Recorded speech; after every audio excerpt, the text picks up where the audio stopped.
So 10 years after the uprisings, we see that countries like Egypt are much more repressive than they ever have been.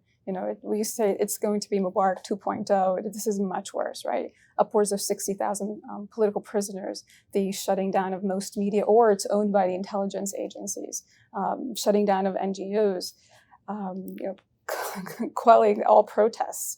And Syria is a country that's endured 10 years of civil war, and almost 70% of the population is either refugees or internally displaced.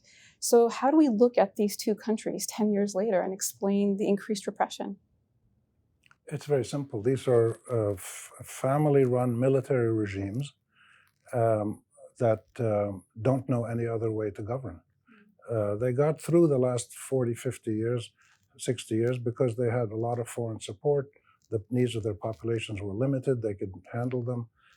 But once we got into the period after, say, 1990, 1995, it was impossible for them to maintain that kind of government-funded economic growth with their crony capitalist friends. They just couldn't do it.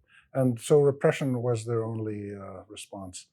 They just knew no other way to do this. Even when they liberalized a little bit here or there, and Syria in the 1980s a little bit, and the Egyptians a little bit after Sadat, they opened up the economy. But that was essentially to enrich their crony capitalist friends more than anything else. It cemented the regime.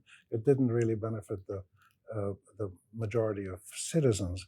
And when the pressure really came, they just knew no other response than to hit them militarily, which works for a while, but it cannot be a long-term policy, I don't think.